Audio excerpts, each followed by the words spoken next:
ए भाई रिकॉर्डिंग बंद कर।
सिद्धार्थ का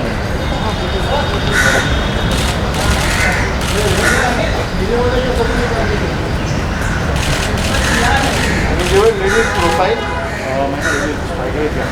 क्या है?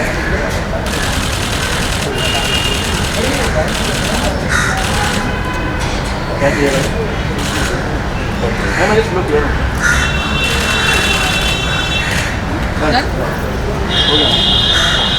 मैं प्लीज कंप्लीट करें।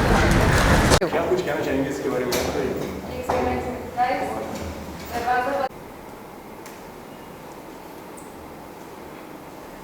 ओके, सबसे पहले तो कांग्रेचुलेशन महिमा अंतिम के लिए। Thank you. बहुत अमेजिंग है। Thank you. देखने में आप सारे बहुत अच्छे लग रहे हो। Thank you. किस तरह का रिस्पॉन्स आपको मिल रहा है, आपसे जानना चाहूँगा।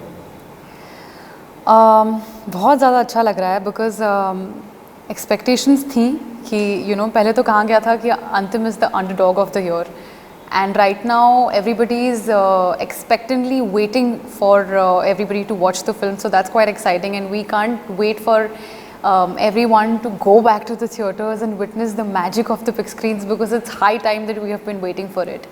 And as far as Antim is concerned, as we all know, the story takes place in this village where there is development that takes place, how farmers and the village gets affected, how there's this boy in the village who wants to take a stand for their family, and how in the whole process of it he becomes a gangster. So it's his whole journey from becoming a village boy to a gangster. He doesn't understand the consequences, and according to him his approach is right, but when you look at it from a third person's point of view, he has really called for a blunder. But Antim, I think, is a journey between good or bad, good versus bad, and you don't know, maybe what's good for you is not the same for me, and vice versa. So that's like a gist of Antim that's there. Okay, अगर आपके character की बात करें, मंदा की अगर बात करें, जी। बताइए उसके बारे में, किस तरह के कैरेक्टर है? मंदा चाय वाली है और पूरे मार्केट यार्ड में वो एक अकेली लड़की है, and Manda is that kind of girl that you don't want to take पंगा with because she is someone who is very kadak and she will take stand for herself when required. और सुलझी हुई है, वल्नरेबल है, but कहीं ना कहीं आपको उसके अंदर वो स्पार्क और वो फायर नज़र आता है. As we have Salman sir's and Ayush character in the forefront, but there is this girl जो खुद के लिए स्टैंड लेगी विदाउट थिंकिंग अबाउट इसके आगे कॉन्सिक्वेंसेस क्या होंगे. और मेरे लिए वो कहीं ना कहीं इंस्पायरिंग थी बिकॉज उसकी भी एक आवाज़ है, वो भी उसकी भी एक, और हम उसे अलग अलग शेड्स में भी देखते हैं फिल्म में. You see her meeting for the first time when वो बोलती है कि पीने से पहले बोलना सीख. So there is confidence, there is spark, but then you know that there is something about her that attracts, but फिर आपने उसे गाने में देखा हुआ, when you see Rahul Yaz and Manda's romantic angle, when you see there is this chemistry that is established, when you see Rahul Yaz propose Manda, so there is variation in range to Manda's character. Okay, काफ़ी जिस तरीके से आपने बताया, काफ़ी shades हैं इस character के, प्यार है, रोमांस है, एक स्पार्क है. क्या क्या तैयारी करनी पड़ी इस कैरेक्टर के लिए? मुझे हमारे डायरेक्टर सर महेश सर ने तो यही बोला था कि कोई तैयारी करके नहीं आना, just make sure that you know the background of your character, just make sure that you know the conscience of your character and don't come over prepared, because वो हमेशा से वो खुद एक एक्टर है, हम सब जानते हैं, तो वो उनको ऐसा लगता है कि जब हम एक्टर्स को एक बॉक्स में डाल देते हैं या फिर जब हम उनको बता देते हैं कि उन्हें क्या करता है, तो वो अपना मैजिक नहीं लेकर आ पाते. सो उन्होंने मुझे अपनी पहले ही फिल्म में, पहले ही प्रोजेक्ट में फ्रीडम दी as a performer to perform, for me to understand that you know this is what I can do. और जब चीज़ें गड़बड़ होती थी तो he was always there to guide me throughout the journey, but he never put any sort of pressure और you know obviously I was worried because you know I was nervous, I was worried, because this film already has 2 very prominent characters, और उसमें आप stand out करना या आप अपने character से justify करना डिफ़िकल्ट हो जाता है. But Mahesh help me throughout the process, और मतलब कौन उनका फ़ैन नहीं हो सकता. तो बिल्कुल उनका आसपास रहना ही मेरे लिए एक इंस्टीट्यूट की तरह था. He was nothing less than an institute for me, and बहुत कुछ सीखने को मिला उनसे. बट प्रेपरेशन तो यही थी कि be spontaneous, be into your character, but come to the set and we'll see what unfolds on the set. Okay, जिस तरीके से आपने बताया कि महेश जी ने बोला कि आप फ्रेश माइंड लेकर आना, एकदम फ्रेश. बिल्कुल.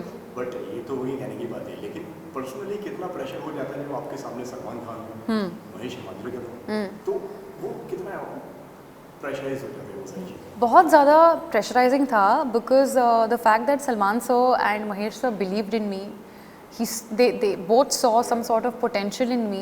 तो कहीं ना कहीं आपको खरे उतरना पड़ता है. आपको खुद को प्रूव करने से ज़्यादा आपको उन दोनों को प्रूव करना होता है, क्योंकि उन्होंने आप पर वो भरोसा देखा है, उन्होंने वो पोटेंशियल देखा है, वो फेथ रखा है. और मुझे लगता है कि करियर की शुरुआत में ही जब आप पर 2 महारथी जब भरोसा करे तो वो बहुत बड़ी बात हो जाती है. Yes, and there was a responsibility, there was also more than pressure, I would call it a responsibility that I had to fulfill, that I had to come over. So I think I have given my best. I have tried to be as honest as I can. But कहीं ना कहीं जो मेरा TV का experience था, जो काम किया है, इतने जो characters portray किए हैं, sometimes I feel all those experiences have helped me to be confident in front of the camera. So I think मैं इस फिल्म की जर्नी को मैं TV को ओ करना चाहूँगी कि मुझे ये फिल्म मिली है, and it's because of everything that I have done before अंतिम. ये फिल्म की अगर बात करें तो किस तरीके से ये फिल्म आप तक पहुंची? मुझे ऑडिशन के लिए बुलाया गया. Mahesh sir took my audition by himself, and within the first scene itself he had some sort of conviction that he saw Manda in me, and I was absolutely taken aback with his conviction and with his belief that, are you sure this has this really happened? So that's how it happened. And I think I was a year ago I was noticed on the sets of Big Boss when I met Salman sir to promote my television show. So I think I was destined to do this. I think कहीं ना कहीं लिखा था कि and also I was the last person to get cast on the film. So I think I had no time to even digest, admit and prepare that this has finally happened. But I think I've given my level best to the character, and I hope I've done justice to the faith. What was your first reaction जब आपको इस film के लिए बुलाया गया और आपको बताया गया कि ये ऑडिशन जो है महेश जी ने बताया कि ये अंतिम भी है एंड हम आपको इसे सबूत के लिए करने वाले हैं. So what was your first reaction जो पहले दिमाग में आया? I was absolutely apprehensive. सबसे पहले तो मैंने महेश सर को देखा. अब आपके सामने एक इंस्टीट्यूट खड़ा है, आपको उन्हें देखकर उनकी पूरी फिल्मोग्राफी आपके दिमाग में आ जाती है. वास्तव हो, नट सम्राट हो, अस्तित्व हो, अभी पांगरून उनकी जो फिल्म आई है, एंड यू आर लाइक, उनको मैंने देखा और मुझे ऐसा लगा कि मैं अपने डायलॉग्स भूल जाऊँगी, but my first take itself was, it just flowed अपने आप. जैसे मैंने आपको कहा कि वो कॉन्फिडेंस कहीं ना कहीं मेरे पास्ट एक्सपीरियंसेस से आता है, जो मैंने टीवी में काम किया है, and I just give it my best shot. But let me tell you, I was really hesitant and nervous, and I had मैंने बिल्कुल नहीं सोचा था that I will be able to make it to Antim. Okay, जिस तरीके से मैं जानता हूँ कि आप ऑलरेडी सलमान सर से मिल चुके हैं बिग बॉस के सेट पर. सेट पर आप उसको मिले हैं, फिर उसके बाद में फिल्म के सेट पर मिले, तो क्या किस तरीके का माहौल था सेट? सेट पर सबको ऐसा लगता है कि सब काफ़ी डरे हुए होंगे, but he is an absolute fun person and मतलब वो सेट पे आ जाते हैं और मुझे ऐसा लगता है कि he is magnificent. He not only lights up the screen but he lights up everything around you, you know. So उनके साथ स्क्रीन शेयर करना, उनके साथ स्टेज शेयर करना, उनके थ्रू मेरा डेब्यू होना बॉलीवुड में was you know nothing less than a dream. And जैसे मैंने कहा कि मतलब उनकी जो लर्निंग्स रही हैं वो काफ़ी उनकी भी जर्नी हार्ड वर्क रेजिलियंस की रही है, तो उन्होंने भी मुझे यही सीख दी है how I have to continue doing what I am doing. Okay, कोई टिप्स, कोई आइडियाज़ उन्होंने दिए सलमान सर ने, जिस तरीके से जब मैंने उनके एक्टर से काफ़ी मैंने बात करी है तो वो अपने आइडियाज़ देते हैं कि यार इस कैरेक्टर को ना, इसको डायलॉग किस तरीके से बोलो, इसको ऐसे करो. आपके ऐसा हुआ? आई थिंक उनकी ख़ास बात यह है कि दो he has belief and faith in me, he wants me to find my own feet, to carve my own niche. वो चाहते हैं कि मैं जो भी करूं अपने आप करूं, because I don't know, he wants me to be, he wants me to continue with the independent me that I am. So lessons तो यही रहे हैं कि कैसे मुझे हार्ड वर्किंग रहना है, कैसे यू नो हम एक्टर्स को बोला जाता है कि don't let the success enter into your head and you know to have a thick skin.